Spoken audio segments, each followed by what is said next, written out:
Welcome everyone to another episode of the Campus Waterfowl Podcast. I'm your host, Derek Christians. And first off, I gotta say, thank you guys for tuning into the podcast. I've been noticing in the analytics that the numbers have been going up throughout the season. So big shout out to you guys for listening to the podcast. Really appreciate that. And I think we'll have to invest in some better equipment for next season because right now we are bare bones. We're just using some pretty much just lav mics. And we just put them on a coffee table and call it good for you guys. So, but I think it's time to upgrade with all the support this season. If you guys are tuning in, this is stop number 9 of our Collegiate Waterfowl tour. This weekend, we just flew into Boise, Idaho, and we're hunting with some students that attend the University of Idaho. So it's just the end of their winter break here, and they're all back home, trying to make as much of the break as possible. So we are here, and we are going to feature and highlight their hunts this weekend. So before we get into the podcast, like always, we got to thank Kent Cartridge for all of their support throughout this season. Greatly appreciate them sponsoring the tour and sending out a case of shells for the students to shoot for the tour. I know they greatly appreciate their support, and I know hopefully they can put them to good use this weekend. One thing to mention too, if you guys are listening to the podcast on Spotify or Apple Podcasts, we do record our podcast for you guys to watch if you guys want to see us just hanging out here, having a conversation. We post these all on YouTube and vice versa. If you're watching the video, can't finish it, take it on the road on Spotify and Apple Podcasts. So, all right, now we can get into some intros. How about that? Yeah, that'll work. Okay. All right, Thor. All right, so hi, I'm Thor Nelson. I am a super senior at Bemidji State University, and I'm majoring in mass communications, and I am just basically tagging along for this hunt as an extra cameraman. My name's Ethan Luft. I'm a junior at the University of Idaho studying fire ecology and management. Originally from Boise, but spent the last couple of years living in Moscow. Yeah, I'm Ben Lander. I obviously also attend the University of Idaho. I study forestry and fire ecology and management, and I'm originally from the Washington coast, but visiting Boise for the first time actually, and looking forward to hunting this weekend. My name's Caden Rush. I'm my third year at the University of Idaho. I'm a criminology major, and I grew up in Boise my whole life, but yeah, been up in Moscow the past few years doing school, and yeah, been liking it. My name's Rowdy Claycomb.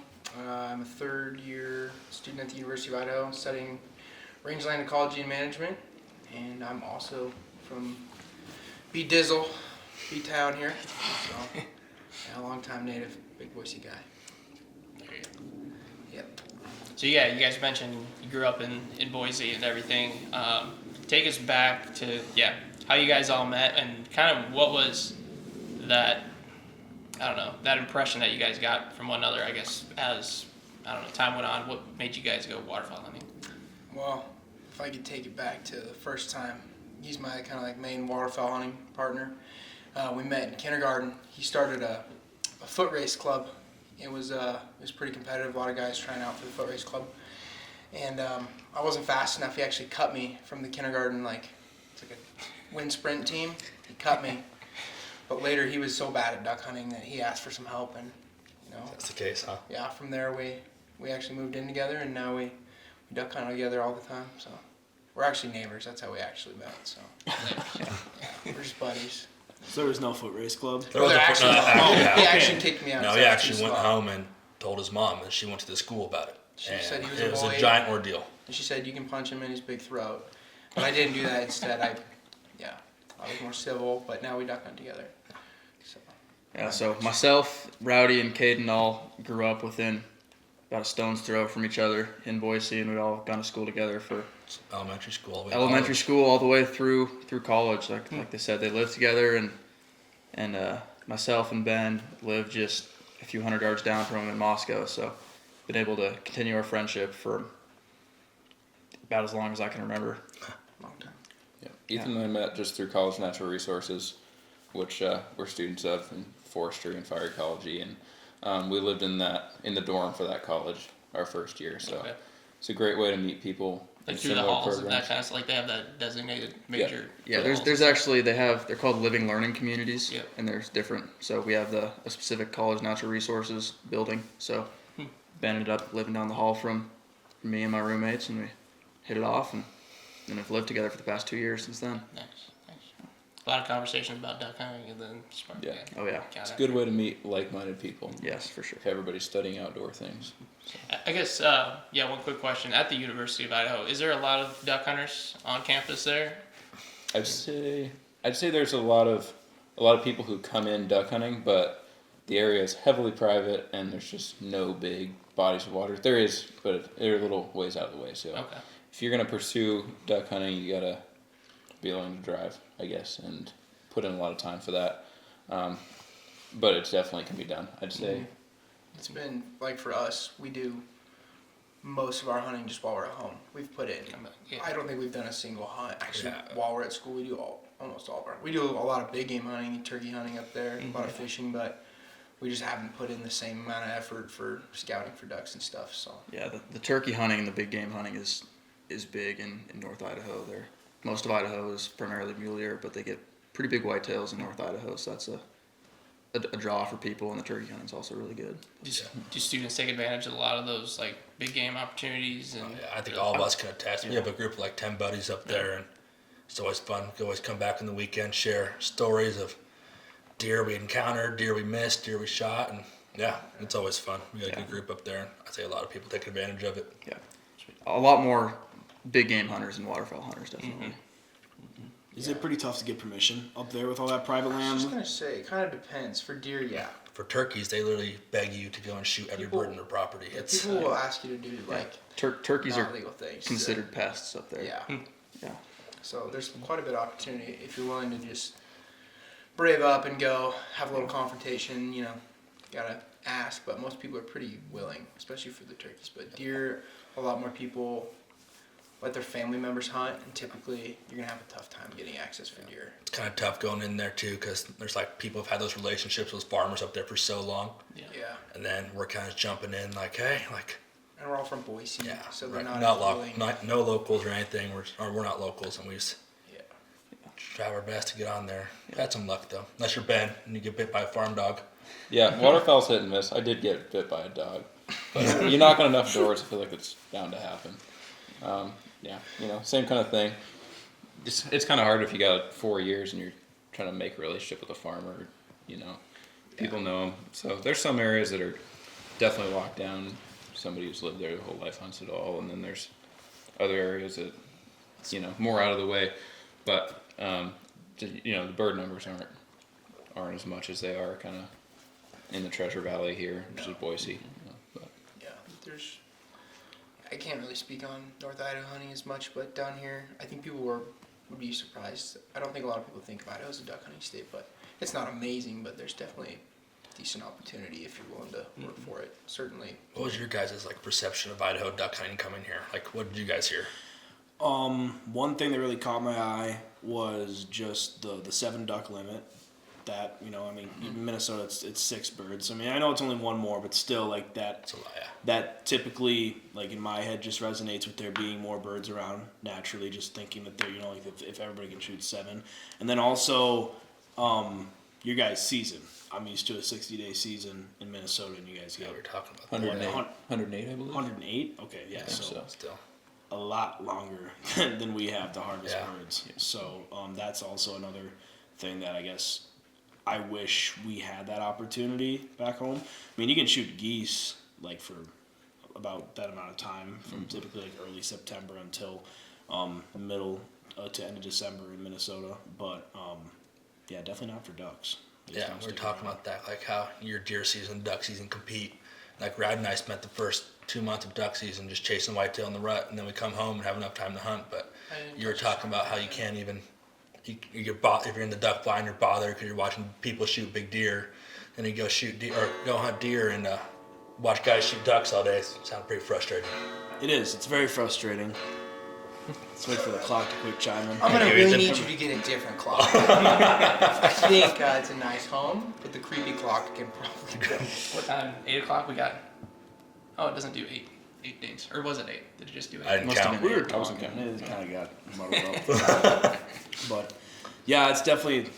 I'm jealous of that. Like being able to like actually have like 2 like separate times to be able to both do like big game and then do waterfowl and like both have it be like you hit the best times for both of them. Yeah. Like and you're able to like do that without missing out on the other. So it's a cool part about Idaho. And it's not flat either. Yeah. It's not flat, that's for Pretty sure. varying terrain, actually. I think a lot of people are surprised about how much desert there is. Yeah, there is a lot of flat ground. A lot. You hear about all the mountains and canyons and stuff, but there's a big portion of the state is just flat desert land with. I feel like everyone thinks Idaho is all farmlands. They think all we have is potatoes and Oh, stuff. and the potato thing, we want to settle that right now? Listen, Yeah. We're way say, more than for potatoes, everyone guys. at home, there's not as many potatoes here as you think, okay? What's our biggest export? Sugar beets, I'm pretty sure? I think so, yeah. Yeah, so. Why- But there are And some. the potatoes are all in eastern Eastern Idaho, Idaho. so we don't We don't deal with them too much in this part of the state. Yeah. I flew from North Idaho to Boise today, and I left wheat fields and then flew over Hell's Canyon, which is the deepest gorge Deepest, in the U.S. yes. Correct. Yeah, all of that, and then landed in the desert all in under 40 minutes. So Yeah. Crazy. yeah, it's a pretty diverse state, not just potatoes. Yeah, a lot of opportunities for waterfowl and other stuff. And Yeah, I think we're pretty blessed. I was pretty surprised. I haven't left Idaho very much. I've hunted a little bit in Illinois, and just the lack of opportunities there because of how much private there was pretty shocking to me. And it feels like you gotta know somebody to get on like a decent hunt, or else you're or that, a little bit of this. But yeah, here if you're willing to work for it, I think there's pretty great opportunities. Even if you don't have a dog or a boat, as you know, Exactly. you're still in the game because you can make it happen if you'll. Yeah, because you guys are hunting fields and water quite a bit. You can go back and forth, can't you? Yeah, it's a public land state. I mean, how much of the state's public land? Anybody know a number? 60%, 60 something percent. well over Which half. is- So That's nice. a lot of that isn't necessarily waterfowl That's habitat. more of the big game But- aspect, but just yeah. high mountains and But stuff. that you just can- goes to hunting in general. Yeah, you can find still areas to access bodies of water, and in Idaho you Yeah, can. there's WMAs everywhere. You Yeah. can go and hunt pheasants and ducks and Yeah, and you're allowed whatever's to there pretty much. walk below the high water mark. So Yeah, exactly. anywhere that you can get to a body of water, you can travel that body of water legally, even if it has private property on both sides, which is really nice. And I don't know how many other states have similar rules or maybe that exact same thing. I didn't know if high water mark was an Idaho thing or is it like a nationwide thing. That wasn't really. I know it's not nationwide. It's I'm not? not sure It's- how many places have Yeah, it. I know there's other states, and it depends on land ownership and Really? whatever. But Yeah. I believe that the legal standing for a body of water is like floats a bolt of shingles or a 6-inch log or something like that. So Actually. it's been around from the 1800s. It's old-fashioned language. It doesn't really make sense. But Bowl of shingles. Interesting. yeah, maybe that was I'll have to Washington. keep that in the But back both of the states have truck the for same. next time. Yeah, bolt of shingles. Get that thing Game floating. word pulls up, you got your bowl of shingles, they gotta kick rocks. That's the way it goes. Yeah. Have you guys been noticing on campus at all, just maybe people that are curious about waterfowl hunting at all and asking you Yeah. guys questions, come to you with maybe even taking them out or just learning the ropes? Absolutely. In the apartment complex that Ben and I live in, we have over numerous occasions had people come up to us. A lot of them were from out of state and weren't really accustomed to hunting back home, and they've come up to us and just asked questions. They've been like, "Wow, that's really cool." And it's interesting, even for people that don't hunt. They've been, I mean, in a lot of places you show up and it might be frowned upon if you're hanging out outside cleaning birds or putting away your camo or whatever. But people have been very interested in what we do, and I think that's been really cool. They've been very receptive, and a lot of them ask questions and have been interested in it. I don't know if you guys have had similar experiences. Definitely. I think a lot of people that go to U of I that come from out of state understand that the culture's different here. So like you were saying, you get a lot less people who are, abrasive towards hunters, and it's more curiosity. They're curious about nature. You get a lot of people who come from, we have some friends that come from California, but they might not have grown up hunting, but they come here knowing that's something a lot of people do and they're interested in it. We've gotten some of our good buddies into waterfowling as well recently that have only ever done big game, and yeah, certainly lots of people who might not ever hunt themselves like to talk about it or even come hang out at the DU banquet.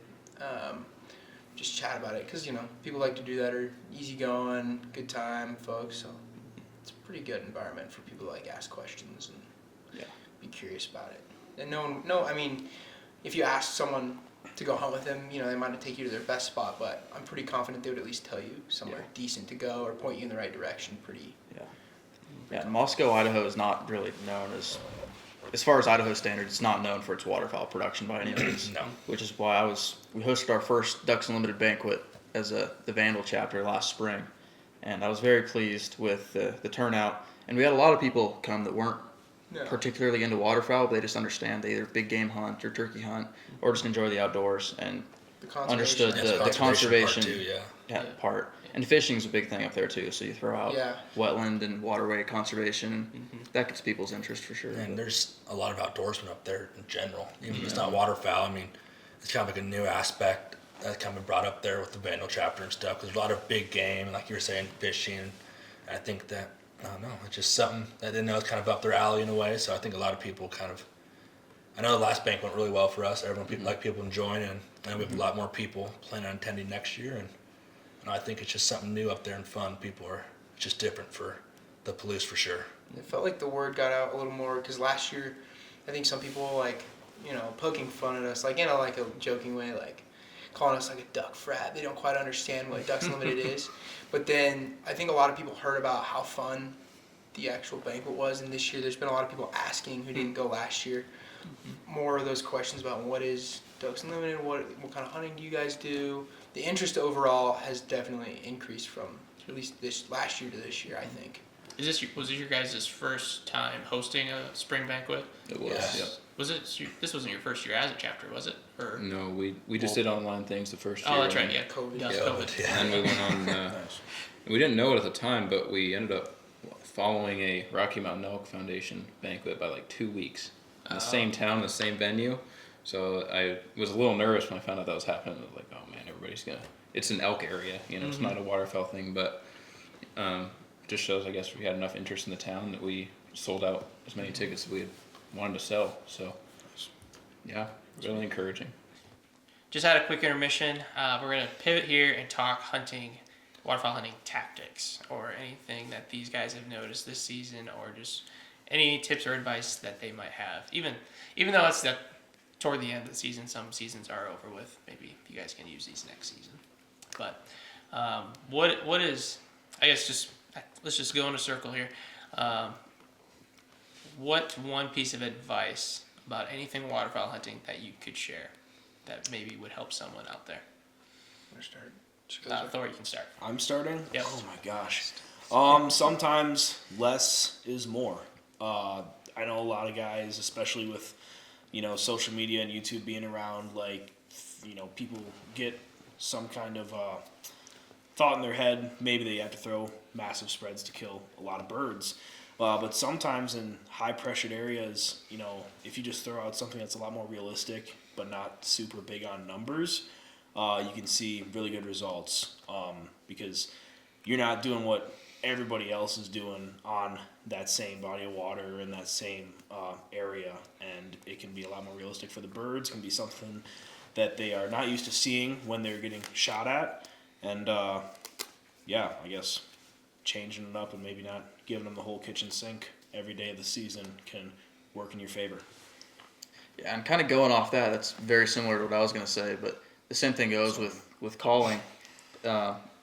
Less is more in heavily hunted areas. Birds that are getting heavily called out all the time are going to figure that out sooner or later. And sometimes just going completely quiet or just using a whistle or something like that can be really effective. And then another thing is just sometimes you look for out of the ordinary stuff. Like I personally don't have a dog and I don't have a boat. So going for strictly walk-in spots that I can still be able to retrieve my birds has been a bit of a struggle, but you kind of have to just think outside of the box and go with some unconventional methods, and sometimes they can produce really good results. Yeah, I think mine's relatively college related, but it's just being mobile with your decoys and tactics. For the past couple of years, as many college students experience just a lack of space to keep decoys. So I've taken to dive bombs, and I have, between several people I hunt with, we can put together 20 dive bombs, but that's 4 bags that each of us can carry on our back. And that just makes it so when we got to walk in a half a mile, it's not that big a deal, and we can still throw the size spread that we want to. I see, talk to some landowners, and they seem burned by people who drive into fields. And by saying specifically like, oh, I was just planning on walking, which I was planning on doing anyway, that kind of thing, being able to have that option to carry your stuff in, and also the storage aspect of smaller gears really paid off, I'd say. Yeah, mainly for us, I mean, down here where we hunt, it's super competitive, and we always kind of found ourselves just having to get up early, kind of beat everyone. There's nights in high school where I was wrapping up a football game, right? We'd be getting the boat and decoys and stuff ready, and we'd meet at his house, we'd go to bed, drive out to the blind and sleep in the blind, or just hang out until sunrises and hunt. I mean, it's kind of just the fact of if you want it, you got to want it more than other people hunting. And we've had that with a couple scenarios down here where, like Rowdy was saying, we've had boat ramps with 13 boats out of it when we pull up. Or we'll be sitting in the river and we'll have 6 or 7 boats just drive by. Like, there's a lot of people in this competition. So, I mean, I feel like the best part, we're young, and I don't know, we can not sleep for a couple days and keep hunting. So that's kind of been something big for us. I feel like we've always just been up and at it early before everyone else, and I think that's helped us over the years, and we're still doing it, and it's working. Yeah, I can't really pretend like we have any secret sauce as far as duck hunting goes. We're not anything special, but I've had the best success. This is just personal preference, Instead of going on, a bigger quantity of hunts, scouting a lot more, and then going on fewer but like really quality hunts. I don't think we've had a hunt this year where we shot less than 7 ducks or whatever. We've had really good luck with scouting hard, just basic stuff you'd expect. I'm not saying anything crazy, but yeah, a lot of times scouting, using logic. I mean, picking places that might not look like the best, but anticipating where other people are gonna, like where easy access is for like people who don't have boats, where people can drive to, and then hunting between boat launches and drive up spots, places where ducks are gonna try and like take shelter later in the year and hide from all the pressure. A lot of the same stuff as you guys. Trying not to overcall, I'm definitely guilty of that, but yeah, trying no calling. We've even, sometimes it just gets so overhunted late in the year, we end up using decoys as like blockers instead of decoys, like setting up. We'll notice that they want to be near us but not in our spread, so instead we'll set up 30 yards in front of, or 30 yards off to our left, like a full spread, and down to our right, and then they end up pushing in right in front of us when we have no decoys. We've had a couple things like that. So yeah, thinking outside the box and just adjusting. We're not doing anything crazy though, just the usual stuff. Scouting's probably our most important thing though. I feel like the thing this year that'll help, we're looking for, no, it's not convenient for us, we're looking for what the ducks want more. Like, or like you can see like where the mallards want to land, like where the widgeon want to feed, and grass mats and all that stuff. And we're kind of figuring out, and we're able to pin areas where like you're going to find more ducks in one area because that's everything they want in that spot. And I feel like, I don't know, in the past, like when we were growing up, we was trying to where it was convenient and just cross our fingers they were going to be there. But yeah, we've kind of, I feel like more now this year, like we figured out what the birds want, like where they want to be at what time, and I think that's actually helped us out a lot more too. Hunting, a lot of people, yeah, we used to like stay up really late and get into places early, but we've switched. I've done one morning hunt since I've been home because everyone hits it so hard so early in the morning. We've switched to afternoon hunting and had a lot of good success with hunting from 11 till dark instead. And is that because of what you've seen while scouting? Yeah, a little bit. I mean, we'll see them like where they settle down in the afternoon is related to what's happening with them and the hunters in the morning. They usually end up going where they feel safe after they've been harassed all day. Yeah. And so setting up where we can anticipate they think they feel safe has been good. And it's, I mean, it is more convenient to go in the afternoon, but it's actually been a helpful strategy. So. One thing you mentioned on your tip was how you feel like you're doing, I don't know if it's word for word, but you're doing less hunts, but they're better hunts, you would say? Is that kind of what you said? Is that because maybe, you're doing that now because of prior burnout of just going on a lot of these, just less than, not, like you said, maybe they're not as the hunt just didn't turn out as planned, and maybe you think that you could have maybe scouted better and. Absolutely, yeah. Not that there's anything wrong with going all the time. I mean, if you don't go, you don't kill anything. But we're pretty limited on time. I mean, I have a job and family. I don't see my family most of the year, so instead of wasting every day, it's not a waste. You're always having a good time, but spending all that time on a below average hunt, which is still fun, but only shooting one duck can be a little frustrating. I mean, I've probably been on 7-8 hunts since I've been home, and like I said, usually we're having a pretty good haul out of there. I haven't had any hunts where I've just gone in blind. I've usually had a pretty good idea of what's going to happen, and it usually pays off instead of going off the cuff. So As a whole, have you guys experienced waterfowl burnout? Just getting burnt out throughout the season. As the season goes on? By the time the end of January comes around, I'm not relieved, but I know that if the season went any longer, I would burn myself out because I'm not going to quit. But when the season ends, I'm like, all right, like that was much needed because I gotta take a break.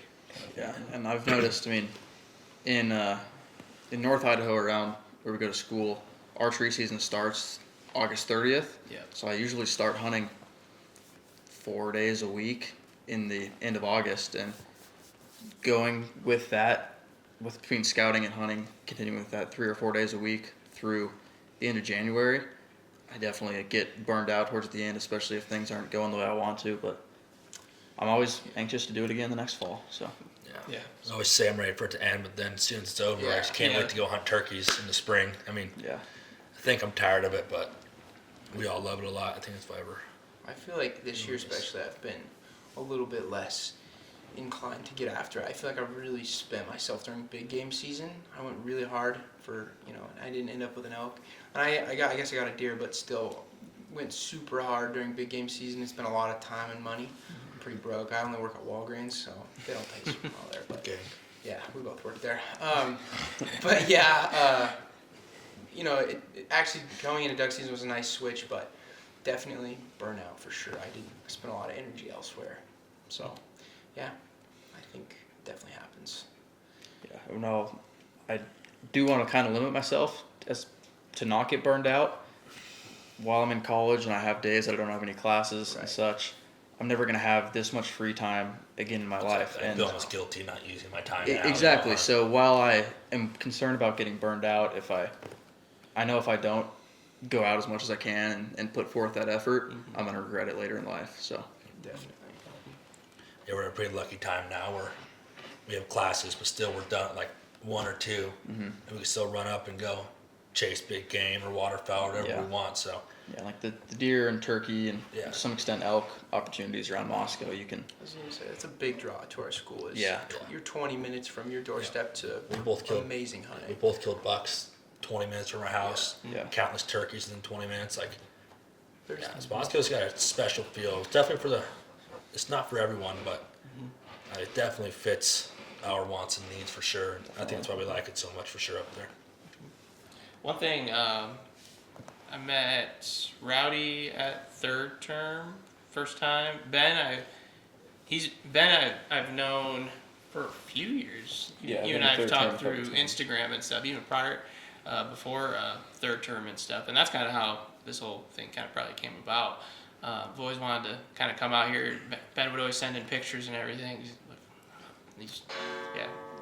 Oh, bottom of the hour. Half hour, so half hour. Bottom of the hour now, just one thing. But yeah, you'd send in pictures, and I was always just curious on what was out here in Idaho. And so yeah, now we're here. But going back to third term, what was it like at third term hearing some of the stories of what it's like hunting in other areas of the country? And then Thor, what are your thoughts too, being down there? And then meeting these guys down there. Well, I can tell you what, I never thought that from this last August to now that I'd be here with you, for sure. This is definitely kind of a dream come true. And you always talk with so many people when you're there about like, oh my God, like we gotta go hunting, we gotta go do this, we gotta go do that. And you go back home and reality sets in and everybody's still a college student with a very limited budget, and unfortunately some of the best friendships you make, guys are halfway across the country, Yeah. or on the other side of a mountain range. So, it kind of it can limit those opportunities for sure. But I think it's a really cool place. It's a really cool opportunity because, Bemidji is maybe far away from a lot of other schools, and same with you guys. Like, it's far away from a lot of other schools. But for some of those guys that are down there in that southeastern part of the United States or south central part of the United States, they can link up and have a lot of cool, hunts and, friendships and stuff and memories made. And it's a super beneficial, time. And I so much fun, too. Heck of a time. Yeah. Oh, yeah.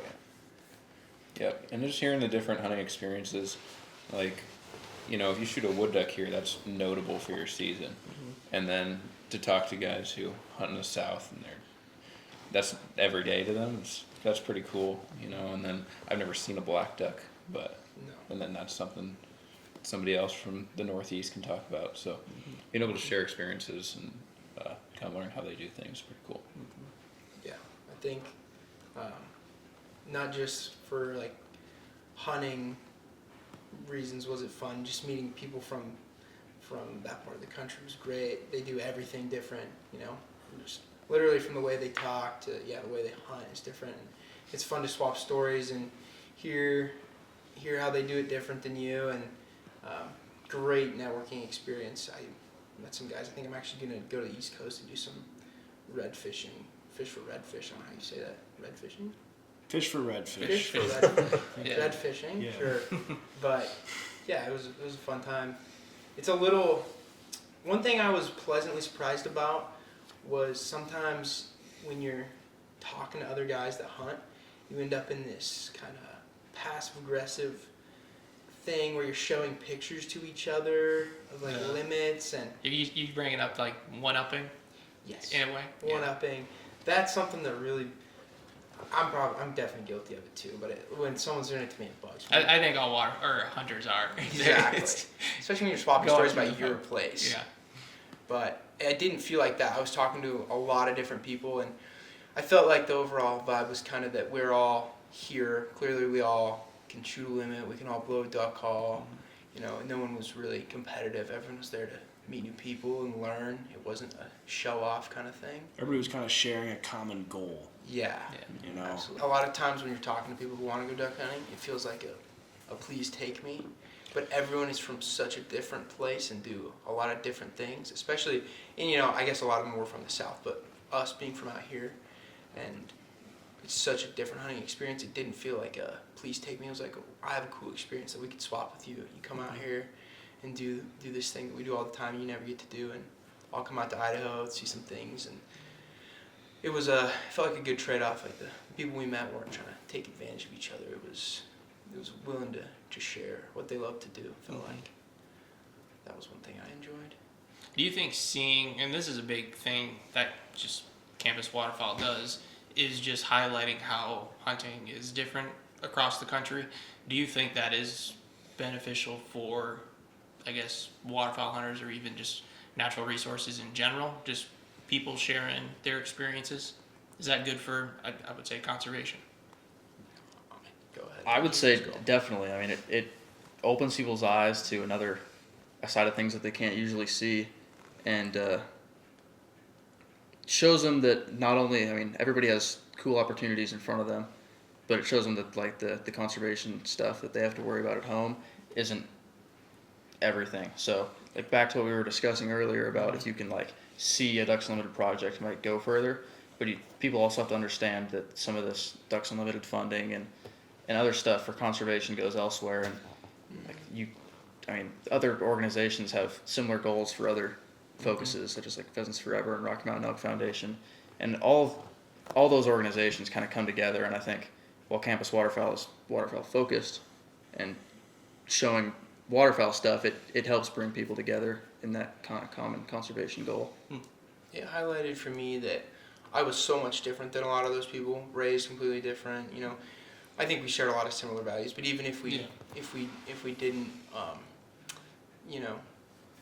hearing about their hunting experience made them, more it was an easy thing to relate to, and we all share the common goal of while we enjoy hunting, we care about the resource side of things, and yeah, people are willing to put their time on the line to go and do the same things you enjoy, even if you're super different. You all want to help. I think that was pretty cool. Sometimes it can feel, because what our duck hunters demographic is tiny compared to any other kind of hunting, really big game, I would imagine. I don't know the exact number, but it's surprising. I don't know specifics, but it's crazy how big the waterfowl world seems, but how small it actually is. And the numbers are going down, right? Compared to like 50 years ago with like license sales? Or is Correct. That, yeah? Yeah, I guess I haven't seen the most recent numbers. Percent of the population, though, I'm sure it's going down. Yeah. Right. I can't quote on that. Sure. But, and this is just an observation, I guess, I've made. I'm not speaking on statistics or anything, but it feels like the guys that are hunting now, though, hunt more. Instead of like maybe there's more license sales, 50 years ago, or like right around like that market hunting phase or a little after, whatever. But it definitely feels like there's less hunters now, or there maybe is statistically less hunters now, but they're hunting a lot more and are getting way more into it. And guys are spending tens of thousands of dollars to have these extremely elaborate setups and going all in and spending a lot more money. And like Pittman-Roberts Act, like a lot of those tax dollars then go towards conservation and stuff. So all in all, good thing. A lot less people are half in, half out. It feels like a lot of people used to went with granddad, so they had a license. I think a lot more people, it's their main hobby. The people who are in it, that's their main thing, I feel. It's too expensive to be a side hobby anymore. Yeah. It's just access is kind of an issue, I think, in a lot of areas. Yeah. You can't Land be accessibility. successful if you are half in, half out. You gotta be fully committed to do all the scouting, everything we've been talking about. Yeah. But over 50 years ago, you could go to the pond behind your house or whatever. I think another thing too is the land accessibility aspect of it, where it may not, like even say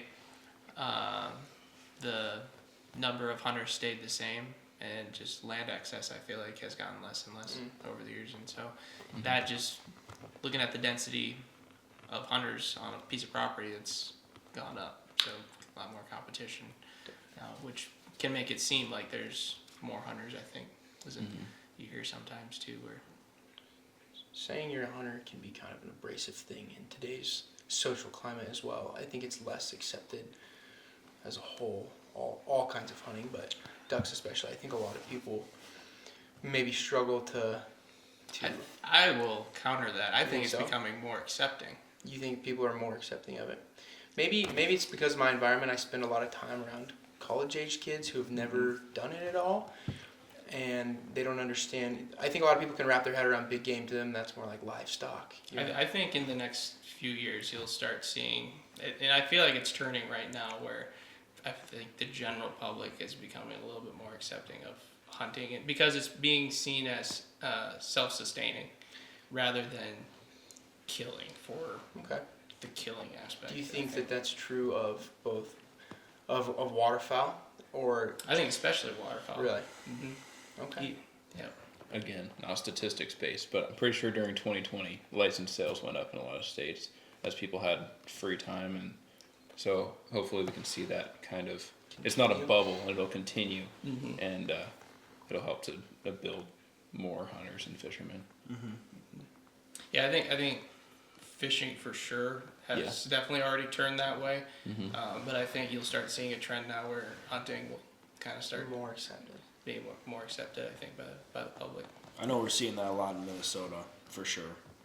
Especially with some minority groups actually are starting to take a lot more hunting. We have a lot big Hmong population in Minnesota, and those guys can hunt and fish. And they have taken to hunting and fishing and ran with it. And you want to talk about people that like use everything off of what they kill or catch. You know, they are not, they're not wanting waste. Like, those are not the people you got to worry about. They're using it all. And it doesn't matter if they're shooting common mergansers, or ringnecks, like, these ducks that maybe or mergansers, that a lot of people would think would be maybe a lesser preferred bird because of some of the flavor. For them, it's meat. So, they're going to harvest. So I know we offer like Hmong translations in our regulation books now and stuff too. So yeah, we're starting to see a little more of an influx and some more diversity in Minnesota. So that's really cool. I feel like we just never grew up with the, like Idaho's grown and changed, especially Boise area so much. Like Rowdy, Ethan, and I growing up, like in hunting and stuff, like it was just like hunting and fishing. You never really like it's always seemed like accepted by everyone. Never really felt that backlash, really ever. But as Boise's grown and even just the state in total, you're starting to feel like kind of feel that more people around. But that's just kind of like a more recent thing here. I think that's why we might feel like it might be kind of pushing back on hunters a little more. Or you guys might feel like it's turning the other direction. It's because, I don't know. I feel like I do hang out with a lot of people who hunt and fish, but I actually think I'm friends with or am close with a lot of people who have never done it, probably equally or just as many that do hunt. And I don't know that it's, I guess I should, maybe abrasive wasn't the right word, but maybe questioning. I don't think just like why I enjoy doing this is they don't understand, and a lot of them are open to hearing me out, but I guess some people don't, that I've encountered recently, haven't understood the why of it. When, you could go out and get one deer that will feed you just as long as your full season of ducks may, depending on who you are. But sure, I understand what you're saying in general, and that's why I enjoy this Ducks Unlimited thing, is I would never know that the Hmong population of hunters was increasing, so Yeah. yeah, learn something new, which is very cool. Yeah. And that's one thing too, like with like, this is like, I guess it's kind of like swinging the conversation a little bit. But like where social media can work against us as hunters is because a lot of the people that, maybe get a bad, perspective of hunting and hunters is, because they're on social media and they see either pictures or videos where it's just like pile pics, grip and grins, or like videos where, you shoot, a deer with your bow or something and you're super ecstatic and excited, and people just think you're getting that rush from the thrill. They don't understand like all the work that you've put in to that hunt, like how what that sense of reward is, and how it's just a primal instinct that they'll probably never harness. No. That just you can't really control. It just comes out. You feel that tradition. That's part of what's And you know that you're gonna have that meat. It's yours. Yeah, and you worked for it in a time when a lot of people are really disconnected with the way like they get their food. But yeah, the social media thing. One article I wanted to bring up was have you guys read the Steve Rinella's brother's article he wrote about how social media is ruining hunting? That like I've heard him talk about it on podcasts Yeah. before, and he gets extremely intense Yeah. about it. And I mean, there's a couple of things that I can see eye to eye with him on, and I can empathize with him on, but there's other things I think are just like Yeah. You can use social media as a tool just as much as it can be harmful. I mean, it's the way that people communicate now, and a lot of people wouldn't see hunting if it wasn't for social media, and you can definitely use it as a way to explain your process, like Meat Eater does, breaking it down, showing the highs and the lows, the nitty-gritty, skinning, quartering, packing, not just grip and grins, like you said. It can be just as important of a tool as it can be something that hurts you. Yeah. I think there's a definite positive. You just gotta be, it's like everything else, moderation, don't post. I think that's posting every single time you kill something, a lot of people do that. I've probably been guilty of it, but you're excited, but you gotta remember not everyone may share the same excitement as you, so moderation is good. And explaining what you do never hurts, breaking it down so you don't seem like you're out there for the thrill, like you said.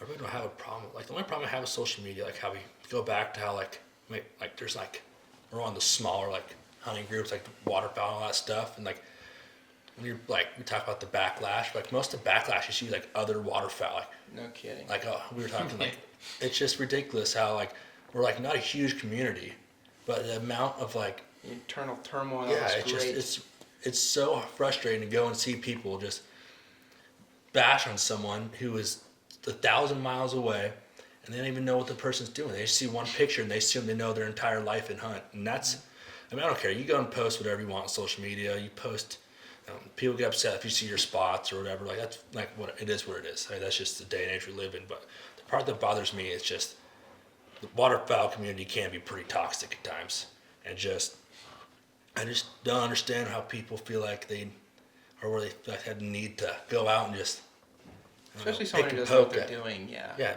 that's someone's. Yeah, because like we were saying, it's like that achievement. Everyone gets that thrill, and you post, and you're excited, and people's first instinct is just to bring them right back down. And it's just that's the part of social media that's always bothered me, and probably always will, and it'll never stop.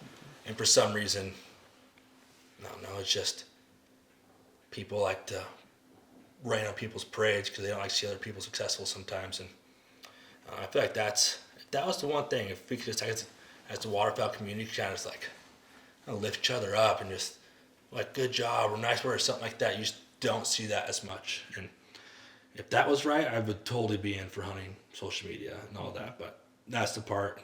It weighs pretty heavy. Like it just kind of ruins it for me. It's just so unneeded and unnecessary. And Yeah, so like I think the place I see that the most is on like Facebook groups. You see, you get a wide variety of people on there, from beginners asking for tips, and most of the comments are helpful, and most people are good. People out there. There's a lot of people out there who are supportive and like. Yeah. Oh, definitely. But then those aren't the Squeaky wheel ones. gets the grease, man. Those aren't the ones you like see and notice. It's always the hate ones. Exactly. And then you get somebody posting a pile picture, or they shot a cool bird that was a first for them or something that they were excited about. And you get somebody from halfway across the country saying, "Oh, that's not cool. We shoot these all the time. That's blah blah blah." Or Yeah, like somebody. the Goldeneye thing with Thor. We were talking like Goldeneyes aren't super like. There's tons of Goldeneye in Idaho, and then he's like, yeah, sorry, not as many as you might think. But Thor's like, when he came, he was like, "Oh yeah, I want to shoot one. Like she's a stud." And it's like, oh, like someone from Idaho, he might post it like that. Oh, like sweet, like Drake and everything, and people just ran him like. Just talk about how I killed like 20 of those, and it's just so negative for no reason, and really just ruins it. Yeah, and you can post something even like you can post something about a pile pick or a hunt that you had, and people will tear up even the tiniest little thing. Like, oh, I don't get a picture of your spread in the background and say, oh, you need to change this, and this because I do something different and I kill birds better than you do or whatever. The worst one I see. Go ahead. I've had plenty of time talking. Oh, I was going to say one of the big things is just like tactful use of pictures. Something we actually discussed at third term. Posting like half alive birds. There's no excuse. And stuff. No excuse. Just clean it up, make them, do them justice, I guess. And that's one of the biggest things is that is I see on the same Facebook groups, but something I would say probably more justified in terms of like telling the person, hey, you gotta fix that, because that's the kind of thing that really gives it a bad look. And that's a weird thing with ducks and geese I've found is like sometimes on social media, like you'll see the video of the dude like chasing the goose with a broken wing, in circles like through the spread, and everybody's laughing, or like like there's a duck that maybe only caught a couple BBs, and they're holding it like a pet or something like that. Mm-hmm. If you spine shot a deer and then you go up to it and you're like poking it with your like gun or so, like you don't see that. Like it's weird how like ducks and geese get just held at like such a lower reverence or level of life because it's a bird, instead of a four-legged animal. Like you're still ending its life at the end of the day. Like you're taking its existence off the planet. Like you gotta have some remorse, and Absolutely. I guess that's something that's it's weird, but yeah, people kind of just look at them differently. Your intentions might not come through the right way when you're doing things like that. Yeah, it doesn't look the best for sure. Mm-hmm. I think a lot of that stuff people do it, like you said, holding stuff for like holding a duck like a pet. People do that for the social media Definitely. stuff. They don't For the views. Yeah, they don't do it for their own amusement. They do it to Exactly. be famous on the internet, and that's definitely another downside. I think I've seen an increase of that as social media has gotten more popular. And One I see a lot is more like unintentional. Like they got somebody shot their first pintail and they're so excited about it. They take a picture of it and its head's still up. Like take that extra minute to really do it right. So maybe they're not trying to show it off to be funny, but it's just kind of an accident. but just take that time. Yeah. One thing I found, when one of the big pages in Minnesota is Minnesota Waterfowlers. It's like a group page on Facebook. I don't know if you guys have Idaho Waterfowlers, but like I don't know, like 20,000 members. I don't know how many people are on there, but the thing that people get ripped on the most is if they're a new hunter they shoot a bird that's, you know, like a juvenile drake or something like that. It's not fully plumed yet, like, and they're not maybe great at IDing birds, and they shoot it, post a picture of it, and they're like, what is this? And they get ripped apart in the comments because they're like, if you can't ID the bird before you shoot it, like, why'd you even fire the shot? Like, you should hang up your, you know, like, quit duck hunting if you can't ID your birds. It's like, Yeah. A little more tactful there. Like you said, toxic community. Like, instead of like just answering the question. That's a learning moment right there. Yeah. Even if you do really feel that way, take the time to explain it in a less, I don't even know, Mean. confrontational way. I think waterfowl hunters, like seasoned waterfowl hunters, need to be reminded how hard that the barrier to entry is for newcomers. Because a lot of, I feel like the more seasoned waterfowlers kind of grew up waterfowl hunting, or have obviously been doing it for quite some time. But, and I feel like, especially for me, like IDing birds, it kind of just came naturally with age, where I just learned them. Like, I didn't really have a problem learning them. Where, say, down the road, you're interested in waterfowl hunting, and it's like, I have to learn 41 North American birds to ID, and for deer, you just have that's a white-tailed deer, that's a mule deer. Sure. Yeah. And being able to ID those at 40, 30, 40, as they're coming in, moving, low light, everything. It's pretty hard to pick up in a matter of, say, and the investment, it's like, okay, if you want to learn that, you're not going to be able to learn that in a single year. It takes time. So I think, just keeping that in the back of your mind as seasoned waterfowl hunters, understand like these newcomers are trying to learn. It does take time. Yeah. Quick plug for the DU app that has the ID They page have on it. God, you're good. I've got one. You know, this one hits close to home. What about the gear snobs out there? A lot of guys. Yeah, I mean, I know some people in here might wear Thor only Sitka, and that might make some people me feel excluded. Like, my opinion. I mean, you guys think it's fine to be mixing up the gear? Does it matter? I think Don't mix and lie to me, match, dude. Thor. Mix and match I is mix the way and to go. match. Whatever you can get the best deal on, it's going to keep you warm and dry. You look like a kindergarten art project, the better. Colorblind pimp, yeah. That's exactly. Me. I mean, does it bother you at all? People comment on it a surprising amount, I feel like, especially on the internet. What kind of gear you're wearing? You get as much hate for mixing gear as you do wearing all of one brand. I feel like You it's really a joke. can't win. I feel like right now, one thing that's just like making a comeback is just like wearing jeans and a flannel. Yes, sir. Especially field Yeah. hunting, like jeans and a flannel, or just wearing like, I don't know, like if you can just go kill birds in like regular clothes, like, I mean, and just show that it doesn't take this high tech camo. Like, I maybe own a little bit of Sitka, whatever. Like, Okay, full but on bibs, but okay. it just keeps me warm and dry. You know, it's whatever. But there's definitely times where, you know, I don't wear any of that. You know, I wear what I'm wearing right now, and I go, you know, kill some geese. Like, you know, it's just.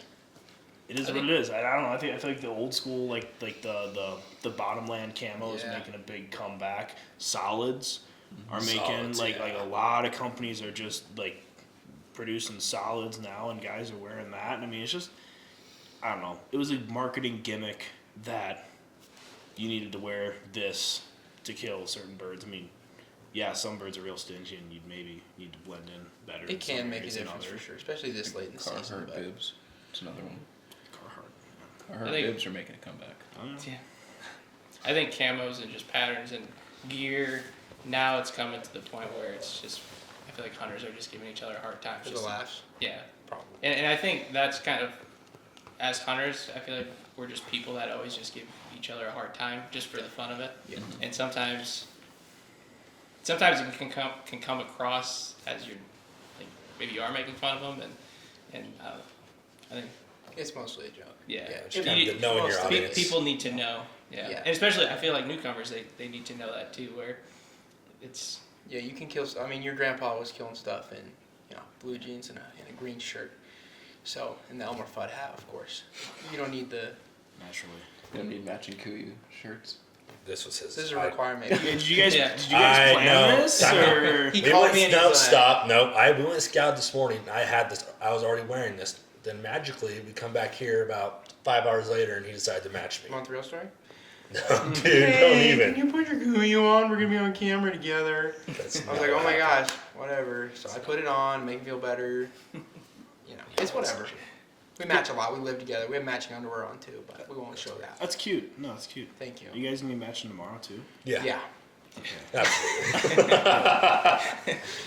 probably. Well, It's pretty solid. you guys good with that? I'm good. I think so. Well, we got, 3 days of hunting coming up here. Heck yeah. I feel like we're very, waterfowl hunters are always very optimistic. We're going to have 3 amazing videos. Regardless if we shoot anything or not, we're going to have some awesome videos Get some for you laughs. coming up here in the next week or 2. So be on the lookout for that. Thank you, And Ethan. now, Every clock. and now we're at the top of the hour. And just as a podcast listener, I'm going to let you guys hear this before we finish this podcast. No, we're not in an abandoned cabin in the woods, even though it might sound really creepy. When the clock strikes 9, the podcast ends. There we go. Ah, There we go. That's a bummer. Does that wrap it up then? That's going to do it. So appreciate you guys listening to the Campus Waterfowl podcast. We will see you guys all in the next one. Sweet. Heck yeah.